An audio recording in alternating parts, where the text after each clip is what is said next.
This is MC Fireside Chats, a weekly show devoted to the outdoor hospitality industry, hosted by Brian Searle and Kara Sismadia. You'll hear from special guests that focus on topics to help your business succeed, all backed by Modern Campground, the most innovative news source in the industry.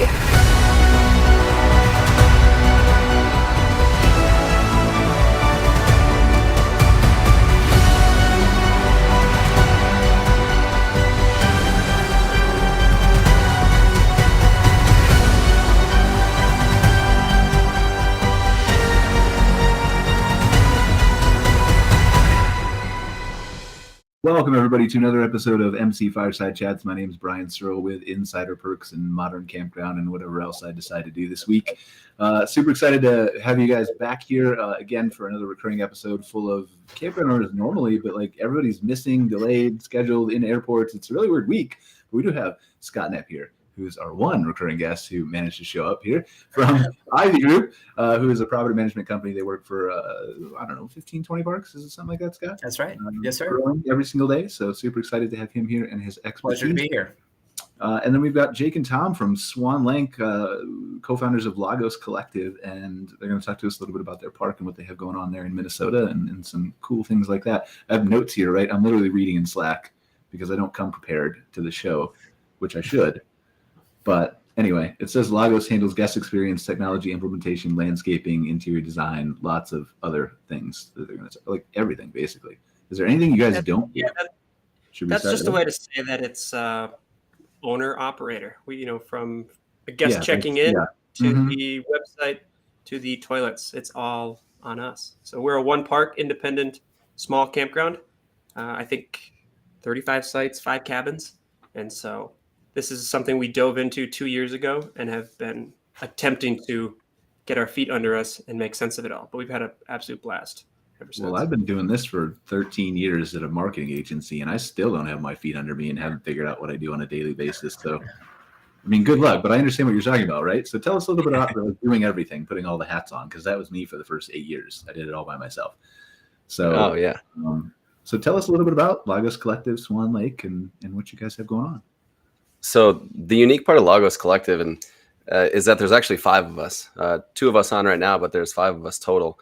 And we're all young, energetic, entrepreneurial minded. I'm sorry, I don't mean to interrupt. How did you 2 get nominated? Where are the other 3? Are they shy? Oh, sure.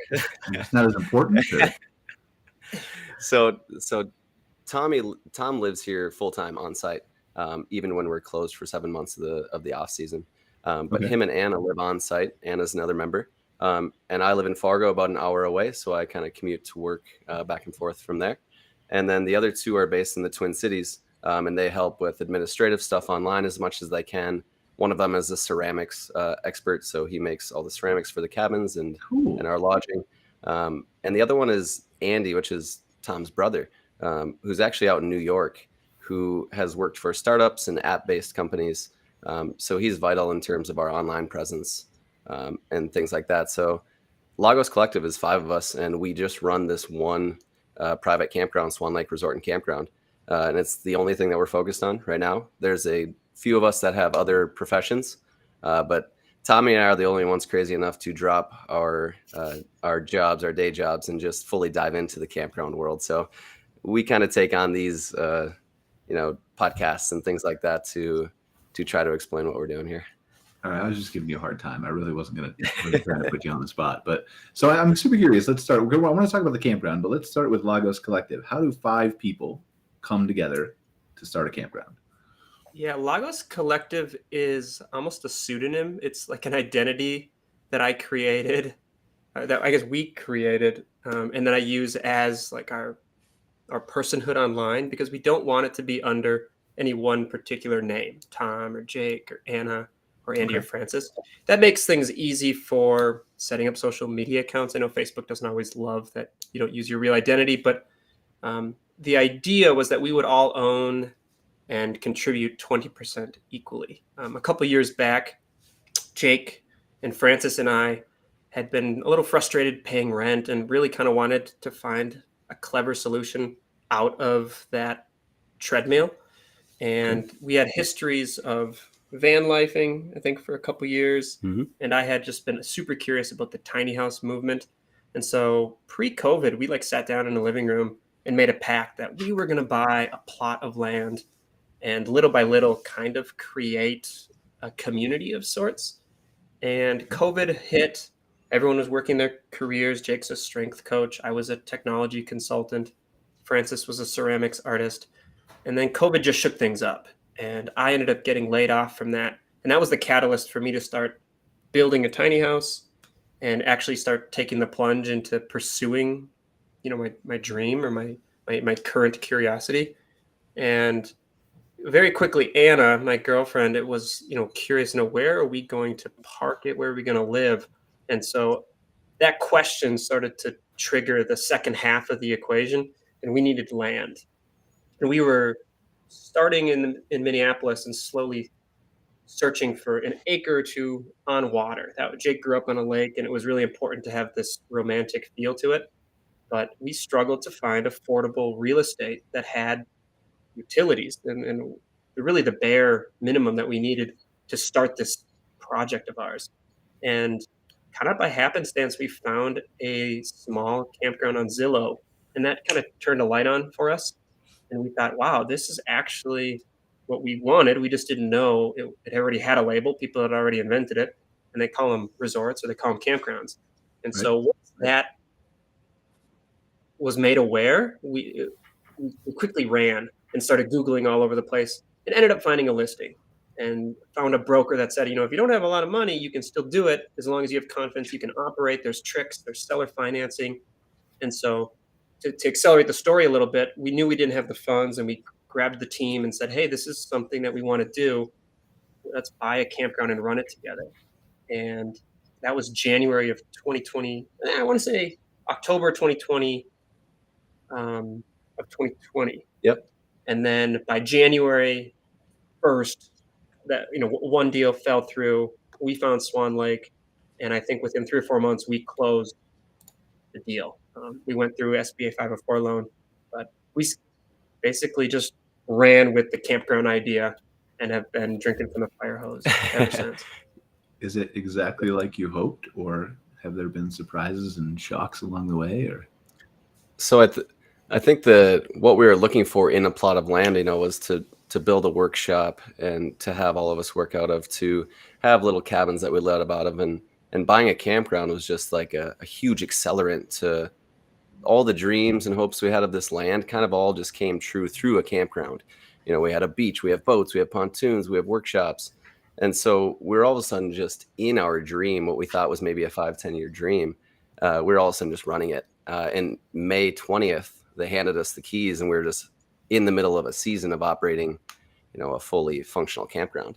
So I think we were severely taken back by all the work and effort that it was really going to take to run this thing. I think it was originally a lifestyle. Yeah. I'm certainly not brave enough to ever own one. So naive is the word. I think we had, rose-colored glasses on, and we had closed the deal. Itself was a whole bunch of paperwork and administrative things, and we thought we were done. And that was just really the starting line. And so this idea of having a private plot of land for us has very much, to get there, we had to buy a fully functioning business. And over the last, 20 months that we've owned it, we've come to terms with, hey, we have guests that have reservations. They have their family get-togethers here. We have to respect that. We have to honor that. And so we have adapted our original vision of just doing our own thing, putzing on the side, to we're going to run this properly and then also benefit ourselves. I think it's a really interesting kind of storyline, and maybe I don't remember that we've ever touched on it on this specific show, but talking about I went in with intentions to do this and thought I was either done or had this plan or whatever, and then it adjusts and it changes as it modifies, and there's a pandemic or my guests are different or whatever. Maybe Scott, you can share a little bit about some of your growing experiences at some of the different parks you've managed and how you've kind of went in with maybe one plan and then something different happened. Yeah, Maybe in and broad strokes if you want. sure. And I would be curious to hear if it resonates with Jake and Tom, but there are definitely times that you purchase a park or that we've been brought on to operate a park, and you think immediately that you're going to put in cabins, and then you recognize, the occupancy is such that we're going to be displacing a lot of folks if where are they going to stay while we put cabins on these pads, and then you kind of hit pause, and then you start monitoring what the park is actually performing like, and you recognize that what you're seeing the park perform like doesn't match what the buyers found during the due diligence process. And now you're trying to figure out, okay, why doesn't our occupancy now kind of match what we're looking back at the past in? And so next thing you know, you blink and you have those conversations, you look up and months have passed. And so, I'd be curious with Jake and Tom, did you guys end up with like a mix of the tiny homes that you were kind of hoping to pick up? Not yet. We haven't changed a whole lot. Fortunately, the owners before us, I think we're the 5th or 6th generation, and the ones immediately preceding us ran it for 16 years. And John and Judy were the definition of kind of humble, hardworking Midwest folk. And they had the infrastructure and the bones in perfect condition when they handed the keys over.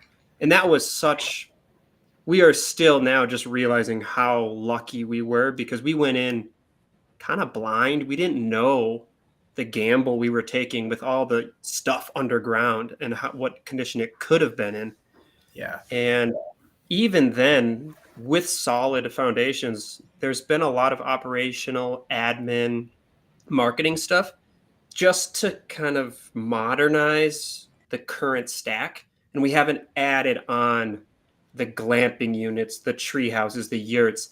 That's an interesting direction that we want to go in, funky architecture, but we have to preserve and we want to honor the existing status quo, but knowing that there is a vision there. Yeah. And from what you said, I think it sounds like you guys realize how fortunate you were that you entered into an agreement where the infrastructure was so solid, and if there was a piece of advice that I would offer anybody out there looking to acquire a campground, it is, really focus on that due diligence process and uncover everything you can and pay the right people to do the right things. And that underground component is such a big deal, because it's unfortunate how many times the deal gets closed and capital has been set aside to roll out all the fun things like the tiny homes or the disc golf course or the zip line that you want to do. And then you realize that you have to reallocate funds to just meet code on this or that. And so I think that would be, I'm super grateful for you guys. What a great situation to find yourself in, and a cautionary tale for anyone, just to focus on that due diligence period. And yeah, that's probably one of the top reasons I don't own a park, is I don't want to go and play by the rules and the laws and the code and the permit. Like, it's not fun for me. Like, I remember, I don't know if you guys ever saw it. There's a documentary on Netflix about Action Park in New Jersey. And It's really cool. You should go check it out. It's about an amusement park in New Jersey. I think it was in the 80s or 70s or 80s or something like that. And there was no rules and no regulations. And like a bunch of people died at the park, and they had all these crazy slides that like flipped you upside down in the middle of the water slide and all kinds of stuff. But anyway, that was like, I'm not saying I would build that or want to build that, but it was probably easier to run that business.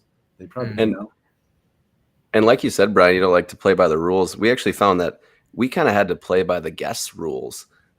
We have thousands of guests that come in a year, and they expect a certain culture, and they didn't maybe know about the management change in hands. And they bring a certain energy because they've been coming for 25 years.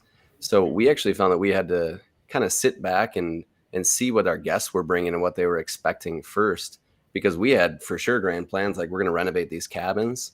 We're going to, blow out the game.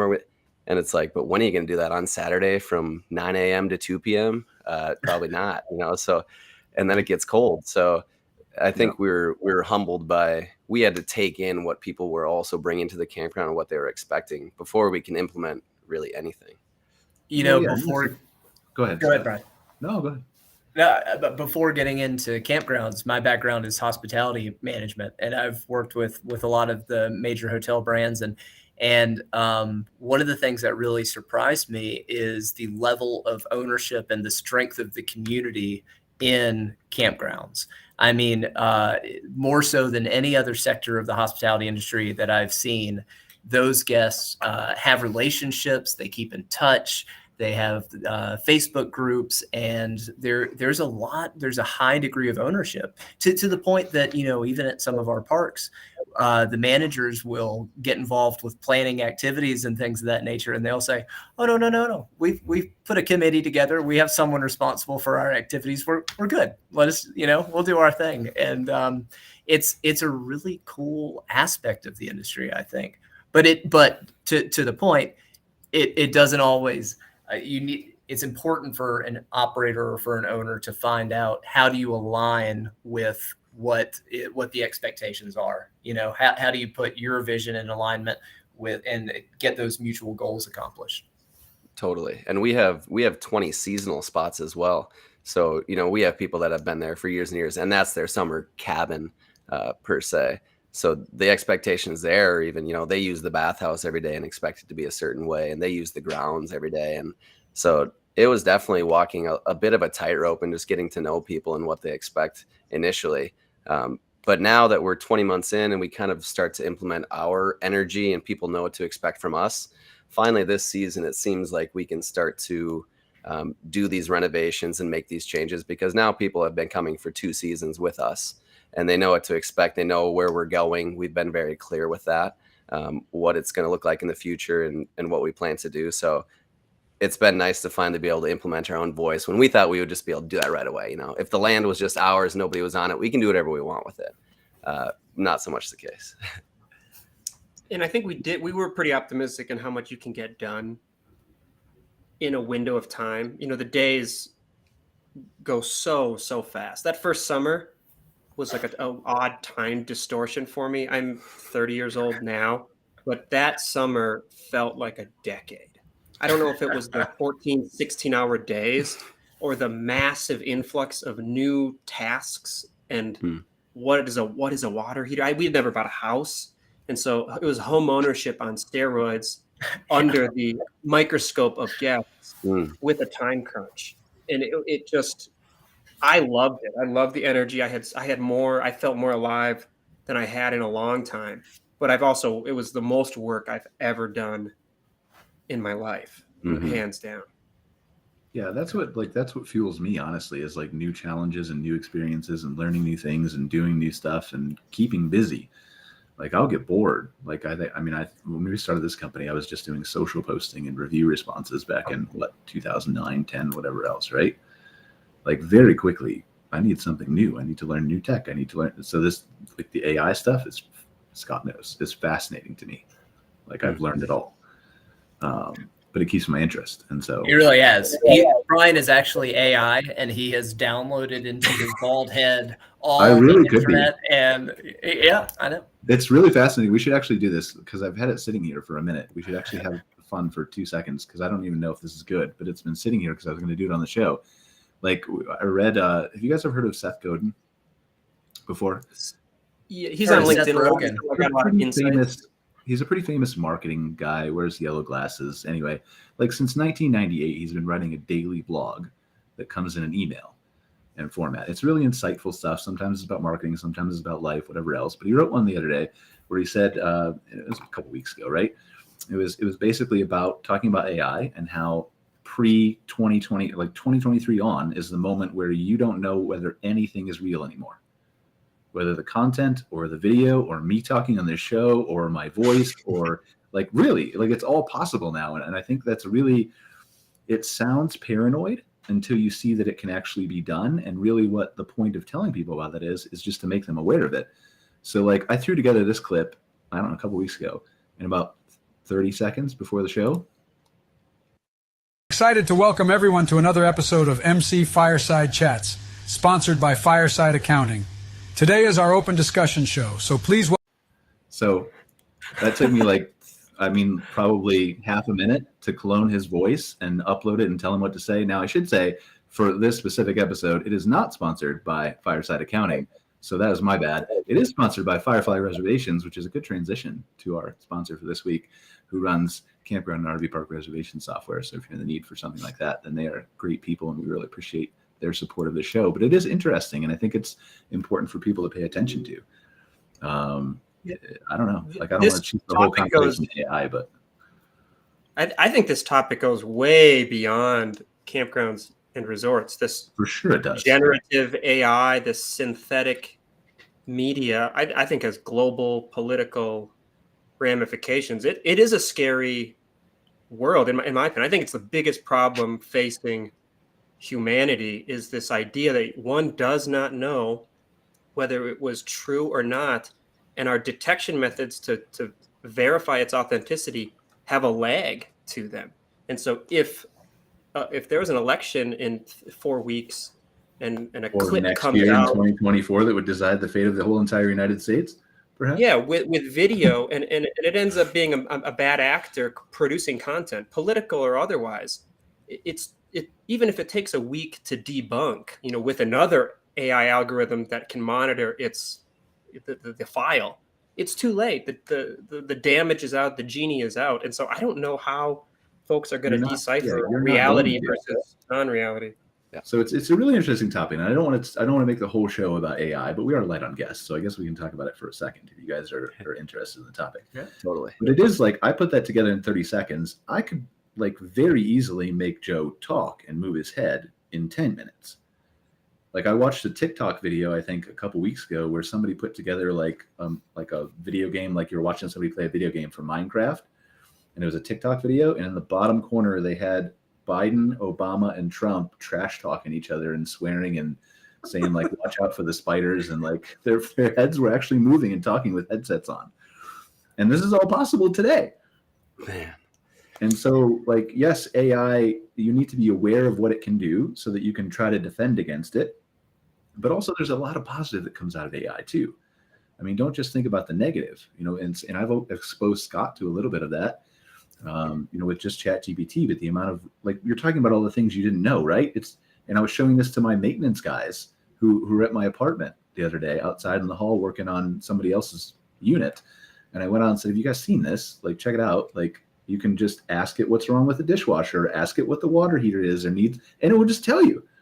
Mm-hmm. And 99% of the time it's right, unless it's more than recent 2021 data. And the amount of time that saves owners researching permitting and all those kinds of things is unbelievable. Brian has been spreading the word to all that will listen. The computer will save Brian. Brian is safe from the AI, but the rest of us are doomed. My wife won't even like talk about it. I mentioned it, and I'll be like, "Have you tried ChatGPT?" And she's like, "Get out of the house." I mean, I think it's super curious. But you can't hide from it. That's the thing. Yeah. Like, it's coming whether you like it or not. But that's all. Anyway, go ahead, Jake. I typed in ChatGPT. I was just hanging out with it and having a conversation with it essentially, and I was just telling it, there's 5 people, young entrepreneurs starting a campground in Minnesota. Tell me a small story about it. And it gave me, paragraphs in this much time that I could easily just put on the website. And it had stuff like what I do is outdoor movement coordination. And, Billy is the head of outdoor activities and he loves to take hikes and play disc golf, and like describing me, it was so believable. And I had told it nothing more than simple, input. And I'm just thinking about for text, for script, for social media, for website. I mean, that stuff is not that copy is not necessarily easy to write, especially write attractively. And so I think in our industry alone, just having words play off of each other and having it sound nice is a huge advantage in that way. And I'm trying to understand why people don't like that so much. If they found out like, oh, they didn't actually write that. Well, a lot of it is change, right? Like, everybody, whether it's AI or tech or the new burger chain that comes in or Walmart that replaces the local, like, it's all changed throughout history. They said the same thing, like Gary Vee says this a lot in some of his videos that I watch once in a while is about AI, is they said, when the tractor came out that it was going to kill all the farm. Well, it didn't. Like, farmers are still here. And so everybody kind of worries, and it's not that they're wrong to worry, but they're all change adverse because they've been doing so many things the same way for so many years. But it's different now. Like this is not something you like Facebook. You can't just ignore this for 7 years. This is here and it's moving so fast. It's unbelievable. Nobody's ever seen anything move this fast since the sewing machine moved into a factory. Well, one of the biggest changes that I've seen with, and Brian, you really have been my mentor, and what you've shown me has become part of my business practice and part of my business day, and I'm grateful for what you have shown me, and I think it was said earlier that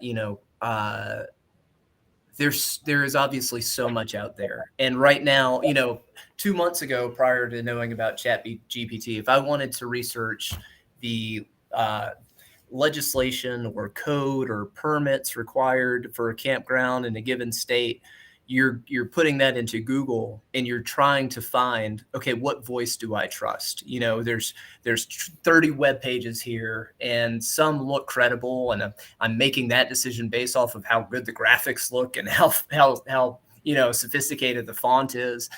And it's tough to know what voice to listen to and what is credible. And one thing that, I think we're in the process of finding out is I can go to ChatGPT and I can say, what permits need to be required to operate a campground in this state. And I go to one singular spot and it acts as a voice of authority and it gives me a great list. As a starting point. As a starting point. Yeah, and I think that the tool does a good job of reminding you this is a starting point, because it'll always give that thing at the end. But it's a great starting point. And it is nice to have that in a world where there is so much information at our fingertips. It's nice to weed out some of the noise and get an answer instead of 50 different resources. Yeah, it's better for the user, which is why Bing search is going to take off. If you guys haven't played with that, that's ChatGPT 4, which they just released yesterday, but it's always been GPT-4 and Bing search, and it can cite. It's just a better experience for the customer. It's a better experience for you.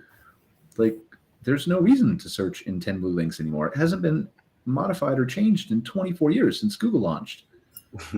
And Google fell asleep. They did. But that's going to change entirely how you market your campground. It's going to change how people find you. I firmly believe in 5 years, websites are going to be irrelevant. I think they'll take 15 to 20 years to die completely. Huh. But think about it. What's the point? If you have a ChatGPT and you can search on Bing and you can search on Google that way, and it's integrated into a voice assistant, which can already be done, but Microsoft's going to announce their own. But now with the APIs they have, you can make your own voice assistant. So if it's there and it's in your car and it's in your TV and it's in everywhere and you can talk to it natively and you can ask a question and get an answer and you can say, show me photos of the campground. Sure, I've sent those to your phone. I've put them on your TV. Why do you need a website? It just takes longer for people to get to the point to book, to navigate all the tabs and learn how to do it. You can just say, I want to book. Great. When do you want to say? Yeah. Your Facebook or your website page may just be the content that these top layers pull from. And that's a whole nother game, right? I've been talking to that with some of our bigger enterprise clients about the future. And I think I told you this, Scott, too, is the future of SEO. And this is kind of what we get paid to do, right? But we've talked about how I think SEO in a game of search where you have questions and answers and not 10 blue links to show up to and try to gain your keywords and trick Google is an answer for how many questions can I be the answer to. And in that case, it's not just your website, it's a blog post, it's podcast episodes, it's your social media, because Bing semantically understands and can tie all this stuff together, and it understands that. So if you write a blog post about a local business that's 18 miles away from you, there's a chance you're going to show up for that because Bing will understand that you wrote it, it's on your website, you're the authority, but also the business is 18 miles away. So maybe you'll show up in a question about that business. I'm a huge content optimist as well. I think my attitude has been tempered a little bit, that it takes longer, and as fast as AI is moving, and it is moving so fast, things just have momentum. the status quo has momentum, and it feels that it takes longer for change to occur, even when the tech is ready. It's almost like the people and the systems aren't quite there. And so, we interact with a lot of Minnesota resort and campground owners, and as much as, maybe SEO or websites will fade in 20, 30 years, for the next 3, 5, 10 years, there is still a lot of low-hanging opportunity there, and there's a lot of money to be made, a lot of occupancy to increase. And this, I would never suggest killing the website. Website, yeah. And sorry, I didn't mean to interrupt you. I thought you were done. Please finish. Go ahead. It just, I love fantasizing about the future as well. I just, for listeners and for folks, this does feel like it is still a 10+ year. And maybe it is. Maybe I'm wrong, but and for sure, that's why I quantified it with saying 15 to 20 years before it dies, right? Because the consumer behavior will still lag where the technology is. But I think in 5 years, you're going to find people have the ability to get those answers, and it's been more widely. Look at it was the fastest app adoption in history. 100 million people were using it in January. It took Facebook 4 years to get there, Instagram 2 years to get there. Well, it's almost like the tip of the iceberg thing, right? Like the tip of the iceberg is what we see when we open a browser, but underneath the water is what they're pulling from. I mean, that stuff is happening right now. Brian, your technique of a campground posting and having a blog and running the Google ads and appearing on top of searches, like all that is already going on. Yeah. Just now it's more cost effective because you can use AI to do the blogs and do the podcast and do everything else. So now it makes sense. Whereas maybe it didn't before if you just had a small marketing budget as an independent campground owner. But I agree with you. Nobody's misleading people and saying stop working on your website tomorrow. Nobody's saying that, right? Certainly not. And I would never suggest probably even 5 years from now that you kill your website or anything like that. It is a content hub. But in addition to just having your static 1 to 5 page website, you need to think about where else you can, again, it's a competition thing, right? Yes. So what can I do to make sure people come to me versus someone else in my area? Great, we're all friendly, but still, it's business. And we've had a great anecdotal experience with going from, we essentially bought a ma and pa campground where you had to call to make a reservation. There was no online schedule. The website was made in the 90s. With clip art, essentially. And that's kind of what we inherited or what we, got with the deal. And so we've been going through the paces of modernizing quite literally everything in terms of technology. They had the cash register that went bing, bing, bing, and the slide popped out. I mean, it was as far back as you can get. So we're so aware now of all the tech that you can do and should be doing to be relevant. And Tommy and I have had conversations. Let's talk about that from a campground owner perspective, right? Because this is also an important topic now that we can maybe not shift away from AI, but include lots of other things besides AI, right? So how do you, as a park owner, decide all this stuff's on my plate, and also now look, here's AI, but what do I do? What do I prioritize? What comes first? What comes last? What can I put off? What can I wait on? How do you decide that? I think those first days, I couldn't plan more than 10 minutes. I was just running around realizing, oh my gosh, I have to cut the grass. Oh my gosh, I don't even know how to start this machine. Can you help me start it? Literally asking guests if they know how to run a Cub Cadet. And then all of a sudden the trash is full. And so little by little, as you flow through that, you're just putting out fires. And then I could plan an hour ahead and then 6 hours. And now we're to the point where I think we could plan a week ahead. I mean, there are still crises that come up, something breaks, but it feels very nice to be able to look ahead and know that there's something of a schedule. Yeah. And the prioritization happens based on friction. Like if there's a problem and I keep answering the same question to a guest, well, we probably have bad signage. If I'm on the phone for 3 hours on Thursday and Friday because folks want to book, their RV sites, well, that's just inefficient time because we're not presenting a calendar or we don't have an online reservation system on our website yet. And so that was immediate number one.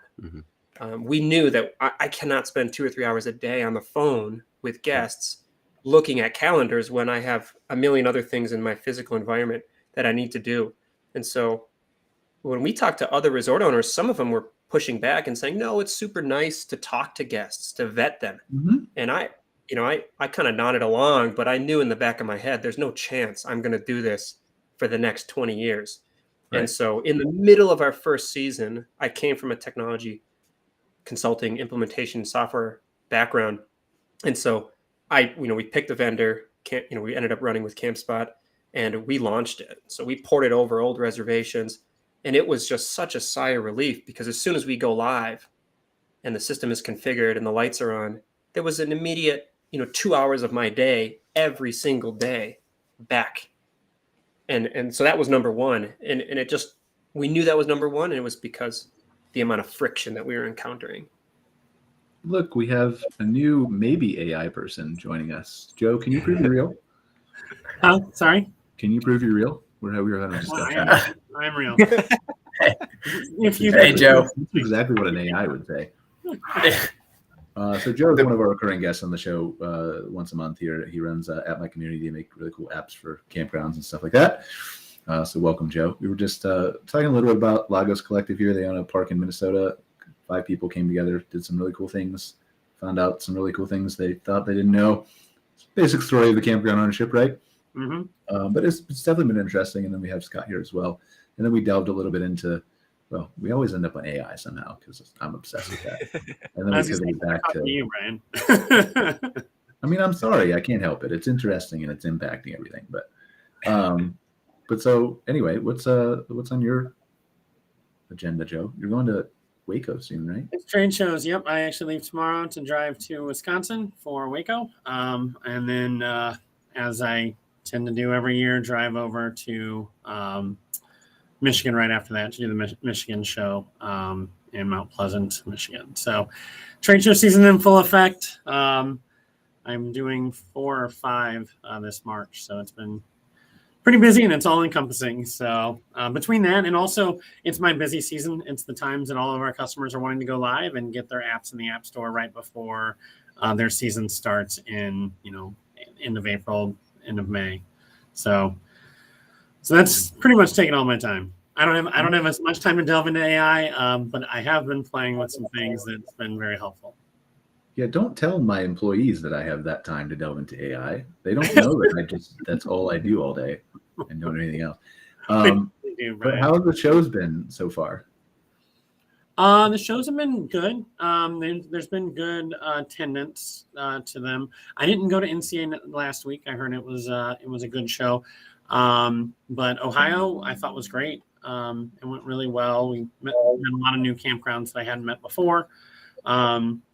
And then Carolina was good. Carolina merged with Georgia. And so we had some Georgia presence in there. And so we've had some interest. So it's been pretty good. Jake and Tom, have you gone to, are you members of the Minnesota Association? Yeah, we have the Community of Minnesota Resorts, which is our organization. And so we're members of that. We missed the fall get-togethers usually when they have a big thing. We were checking out campgrounds in Africa, actually.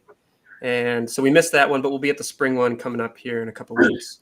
And then I did attend the National School of RV Management, hosted by RV. Yeah, that was just a couple weeks ago, right? No, I went last year in Myrtle Beach. Oh, okay. Yeah, they just had another one. They have it every year, so yes. Yeah. And so that was a good, 101. After running it for, I guess we had 1 season under our belt when I went. It was just a check that, hey, I'm not missing anything. You're thinking about HR, marketing, tech, and well, let me selfishly pivot here for a second and talk about something related to education. But first, I want to get your perspective, a little bit more deep dive from Jake and Tom and Joe, please, and Scott. What education resources besides I'm going to the which is great, to be clear, you need to go to the national conferences, to the state association conferences. I'm going to hear the topics of the speakers. Joe gives a session, a bunch of other people give sessions. And we listen to that and we soak it up. But besides going to that one in person, what are the other educational resources that are available to park owners from your guys' perspective right now? Is there enough? YouTube University, hands down. I spend a disgusting amount of time just getting an idea of basic repairs and maintenance. There's a lot of RVers, full-timers, that share their perspective on what apps should you use.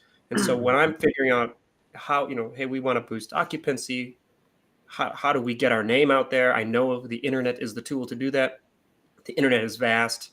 I don't know, not being a full-timer myself, that there are 15 apps that have reviews and directories. Yep. There are different booking platforms. And so discovering those is really just Googling and putting into a search engine, how campgrounds near me. And then if we're not on that one, we find it. Or there's folks who made a 7-minute video and said, these are the apps we use. And so when I hear that, I'm not actually interested in using the app for my own travels. I'm thinking we need to make sure that we are listed there. Our photos are proper. Our descriptions are our email addresses. And so I spent months in the first off season just making sure that our online presence was consistent across every platform that you can imagine. Mm-hmm. But the community of resort owners itself is a huge resource for us. The meetings that we have, whether it's on Zoom or in person, of 20 or 30 other people in our same shoes doing the same job every day and in the same location. You can talk to someone who owns a park in Florida, and it's going to be much different than a Minnesota park. So local people that do the same thing that we do has really been beneficial just as a sounding board. Even here's what we do that works. Does anyone have advice on such topic?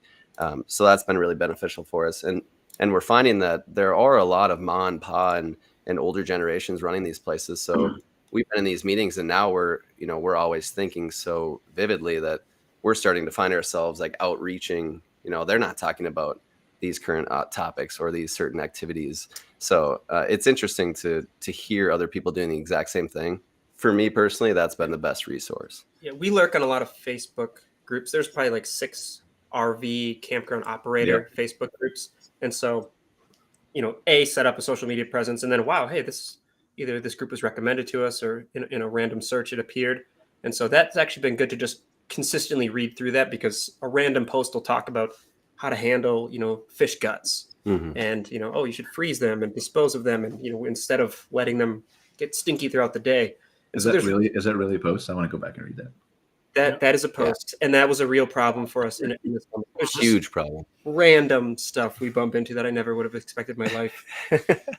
We'd be digging a trench to put fish guts in. We didn't think we'd ever be there. Yep. Interesting.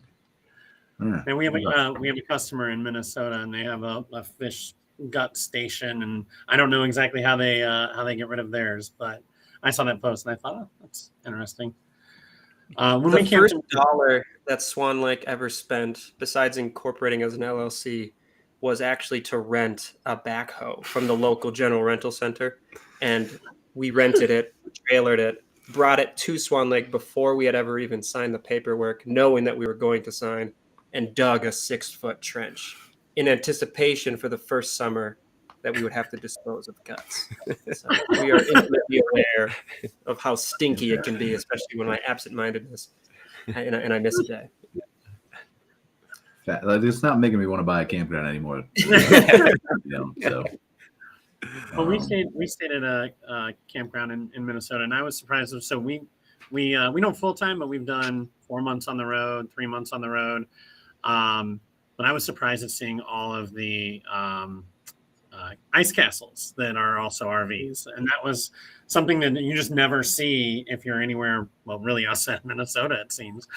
We stayed at, probably 6 campgrounds in Michigan and never ran into them, and so it's a whole different world with all the fishing. It's all the rage around here. People are staying in their fish houses, and they seem to be about half the price actually too. But they'll just pull their fish house into the site during the summertime, and then we're actually associated with a guy. I can't remember the name of the campground, but he does winter. He runs all season long, and he actually owns fleets of these ice castles, and he paves 20 miles of ice roads on the lake that go out to his cabins on the lake, which you don't need permits for, or you just need a license that's saying this house is mine. But he puts out, I think, close to 15 ice castles on the lake and rents those out during the winter. So they are really multifunctional, especially out here, because people use them to camping in the summer and then fishing in the wintertime. And I believe his winter business sometimes exceeds his summer business, which, we have 0 coming in now. because we're a 5-month open, 7-month closed operation. So it is an avenue, but it is more work, I think, than most operators want to bite off. Mm-hmm. And somebody wants time off at some point in time in the year. Right. So, Scott, what do you do for education? I think, I'll promote IVEE for a moment. I think one of the great parts about being a part of a portfolio with a third-party manager is the fact that you get the shared experience and the shared knowledge base. And it's my favorite time of the week is our management calls where we get our whole team together and just throw out an issue. Hey guys, what are we doing about early check-ins? We've got our policy and our procedure, but managers think of things in different ways, and everybody's trying things out. And it's so awesome to lay a topic on the table and hear back from the collective voice, much with like you do with your podcasts. The other thing I'd throw out there is that vendors can also often provide a great deal of information, property management systems, even your, housekeeping, your chemical providers. There's a lot of great resources to just ask the person that you're purchasing from, what resources do you have? What training can you give our team? Brian, same goes for you. I mean, we contract you out for all these various services, and you're always coming to us with various resources for education for that our all team. comes from Joe. I just call Joe before our meetings, and he tells me. That's why sometimes it's redundant, because sometimes I've had to run into Joe and be like, "Hey, Joe." So so I think that vendors are a great resource. And then, there's a lot of people in the community too that just like to have these talks. One of the things that I've found about this group and the world of campgrounds is because there is such little benchmarking, because there are so few tools, we like to talk, and we all learn something anytime we sit around a campfire like this and have this type of discussion. So there's a lot of experts out there. Like I know that you've had Connor on the line with Sage, and like just the other day we had an hour-long conversation with Sage just to look at some benchmarking and say this is the marketing should be this percentage of revenue, and this is about what utilities should be running. And what's the percentage for marketing? I want to know. You can type it into Chat GPT. You'll get a really good answer. We'd like to reiterate the vendors. I kind of forgot to mention that one, but wow, not coming from a construction background, YouTube and life can only teach you so much. And so very quickly, the first person I called was Dad, for owning a house for so long when a pipe was leaking, but even his expertise eventually comes to the end. And what was incredibly comforting was having a rock star electrician, a rock star septic guy, a rock star mechanic. And in a small town like this, there's only a handful, 5 to 10 of each trade, and a lot of them don't even have an internet website. And so you kind of got to hear through word of mouth. And so once we found our people, it feels like we just, the downside, a massive downside was kind of capped, and it was very comforting. Mm-hmm. And oftentimes I'm in the kind of the trenches with them. I'm not really helping. And in fact, I'm probably bothering them, but I'm answering them with questions and asking them, what's the 101 on electrical again? And how does a 240 volt system work? And, where are our pumps, and quickly sketching up diagrams, because a lot of this is not documented. And so little by little, we piece together some foundational knowledge, and then of course our underground utility maps. And so I've really been kind of leaning on them and inviting them over, even if we don't need it. If I could have solved this problem alone, in these first few years, I'm more than happy to pay them to come on out, because it's like having an expert there for 2 hours. And now we're looking to even nurture those relationships further, because we've seen the value in it so much, and that you can call them and they'll be out in an hour. That's so beneficial for us that now we're trying to host potlucks to have them come out and meet each other and, talk to us more personally rather than so much business. So we're trying to nurture those relationships as much as we can, because it's so valuable to not have to go and, crawl under the cabin and fix that water pipe when you have a guy to do it. Yeah, absolutely. I don't know if I'm freezing or lagging, or all you guys are, but probably it's me. But anyway, yeah, I agree, and so I think that's important to recap that, because I want to show you something that we've been working on at Modern Campground, which is why I selfishly said I was going to switch topics to education for a minute. But I think it's important to recap first. Like, some of these things, you often forget that all these available resources are out there, right? Especially with the vendors, with the Joes who talk to so many different campground owners, with the IVEEs who do campground management for so many different properties, with, again, everybody you're talking about, right? Everybody who comes to all these little state association trade shows and talks to people and works with campgrounds already and has all this specialized knowledge. It's really finding them. And then do this, people have enough time, which time is finite, right? But getting to talk to them and hearing their knowledge and all those kinds of things is priceless. And so is YouTube. And again, nothing's going to replace going in person to talk to your peers at a trade show, whether it's state or national. It's very interesting, the questions that I get at a trade show asking me, what amenities should I add? Well, I don't really know. I don't know your clientele well enough to tell you what amenity you should add at your property, but here's what some of my customers have been using that have been worked out well for them. They're on a lake and they added, Whippet equipment or something like that. And so we have to kind of judge what we're going to say. Property management systems, I get that question from almost every single customer. Who should I use? Well, there isn't one answer. There's not one answer, because there's one feature that you need that whatever the one that I like the most doesn't offer. So my suggestion for them is talk to every one of them, look at it, kind of compare, and then figure out where they might be steering you wrong, because that does happen, unfortunately, sometimes too. Yeah, it's a good point to bring up all that stuff. And then I just want to show you, like, we did this. So I don't know if Joe, you've seen this. I think Scott, I told about it, but it's called MC Masterclass. So we created a podcast, and it's available in more places than just Spotify. I just pulled it up here to share my screen. But we're going to end up creating dozens of different courses here for campground owners and operators, and everything. We're starting with these 4-part series on Campground Management 101, right? But we've got one done on customer service. We're going to do one on dozens of topics like operating a retail store, and who knows, right? Sky's the limit. But these are all done with the assistance of AI that we couldn't do before. And it's obviously vetted by a human writer, and it's fact checked and all that kind of stuff, right? But it's voiced by an AI too. Owners and managers who want to improve their skills and knowledge in running a successful campground business. So this is all voiced by AI, and then we created a quiz based on the content that you can take to test your knowledge of the episode before it. Whoa. So we're hoping that this kind of supplements and gives people another great resource that's very campground specific for learning. So it's all available for free. We're not selling anything, but love to hear you guys' input if you feel like there's courses that you don't find out there that should be out there. Yeah, I mean, this is interesting. Audio is such a great format, because a lot of times we're multitasking. So if you're driving, I learned a lot from those 10-minute snippets that RV Mastery podcast. Frank, I forget what he owns a bunch of them, and he puts out very kind of business-oriented bits. And so I consumed a lot of that, and some was useful, some was redundant. And I can see this format being similar, whereas I might know things already, and it might not be the most efficient as a conversation with an expert, but it's kind of background information. You make sure that you're checking the boxes, and nothing's going to teach you like real world experience, but this gets you up to speed and make sure you're not missing something. So yeah, that was our hope with it, just to supplement what's already out there. Cool.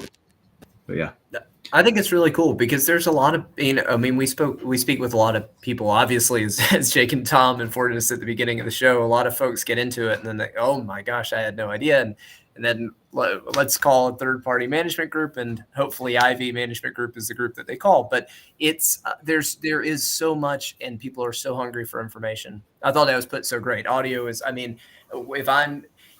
if I am doing laundry or dishes, like, I will go find my headphones, and I can't do a chore without headphones in my ear. It's become kind of ridiculous. But I think that's an awesome resource, Brian, because there's a lot of people that I don't know that I could point to anything else of that nature that exists to just help people, as was said, just know that they're checking the boxes and to generate some ideas. I think it's awesome that you're doing that. Well, and to go to the audio portion, with campground owners, I saw a question not too long ago about asking about headphones for when they're mowing.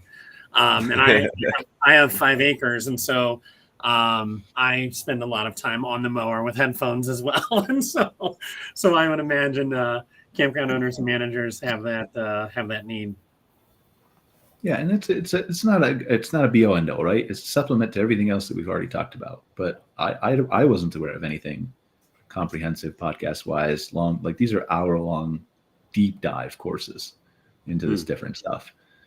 And so I think it's just really interesting where some of this technology can take us and some resources that were previously unavailable. So I think in general, that's been a trend.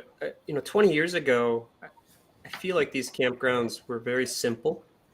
They were pen and paper. They had these boards on the wall that represented a calendar. And I think you'd take a piece of paper and slip it from one spot to the next. And it seems like in the last... Sorry, is that audio coming through? We're getting it all on our... A little bit, yeah, but that's okay. Don't worry about it.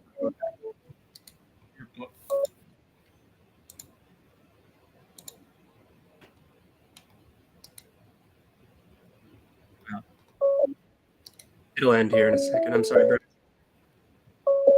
Okay. But I guess the trend from simple ma and pa, and I guess an early industry, I feel like it very quickly the money is coming, and all these companies, these equity firms, are starting to kind of bring the modern business practices to this industry. And some of the older folks who have been running them for a long time are almost overwhelmed. They're not even sure whether or not they need a website, whether they should do online bookings. And so it's a very complicated, evolved business now. I think in order to run successfully, you have to have a little bit of everything. Whereas back then, I think you kind of just got by with answering the phone and having a primitive tent site and having a simple rustic cabin. Guest expectations are higher, and the technology is sitting right there, where if you don't use it, you're going to be in trouble and maybe fall behind the rest of the folks, the campgrounds that are run by IVEE. It's a good little slide in there.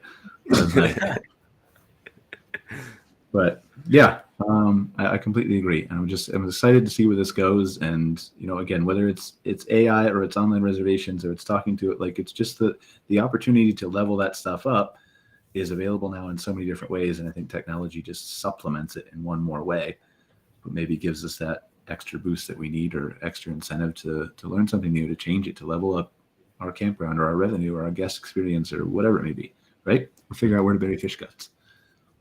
It's important too, apparently. So anybody else have anything to add? We got about 2 minutes left in the show. I think maybe it's important to mention that this is all the tech is just a means to an end. And we've been talking about it a lot, but Jake's focus, which is awesome because I'm kind of operational tech admin side of things. Jake right away maybe isn't as interested in that, but it's all about the experience and making sure that, look, I don't care how you got here, how you paid. What really matters is once you're actually on the grounds, what was your experience like? Did you have a good time? Did you set your phone down? Yeah. Did you have an emotional high? And did you leave wanting to come back? And I think you've done just an awesome job doing that the last 2 summers. But it's easy to kind of get distracted by all these gadgets. Yes, I agree. I'm guilty of it more than probably anybody, right? But we do preach that too, like customer service and the guest experience and how you treat your guest. Like I can bring you parks all day from a marketing agency standpoint, but if they are not having a good experience when they get there, then that's a customer service. That's a staffing issue. I don't have an app to tell me what the activities are. That's a whatever, right? It's something that needs fixed. So, all right. Well, I'm lagging a little bit over here. I don't know what's wrong with my computer. So I'm just going to assume that we're wrapped up for the day and you guys can hear me okay. So super appreciative for you guys being here today. Scott from IVEE, appreciate you being here on a monthly basis. Joe from At My Community, hope your conferences go well. Jake and Tom, great story. Love really deep diving into Swan Lake, and hopefully we can have you guys back on as a guest in the future, and hope you have a great summer there in Minnesota. So thank you guys for joining us, and thanks again to our sponsor, Firefly Reservations. If you need campground reservation software, definitely give them a call. Check them out. They might be the solution that you are looking for. So until next week, we'll see you in another episode of MC Fireside Chats. See you guys. Thanks so much. Thanks for watching this episode of MC Fireside Chats, hosted by Brian Searle and Kara Sismadia. Have a suggestion for a future show or want to see your campground or company as part of an episode? Email us at hello@moderncampground.com. Join us next week for another episode. And don't miss the latest outdoor hospitality news and commentary from around the world at moderncampground.com.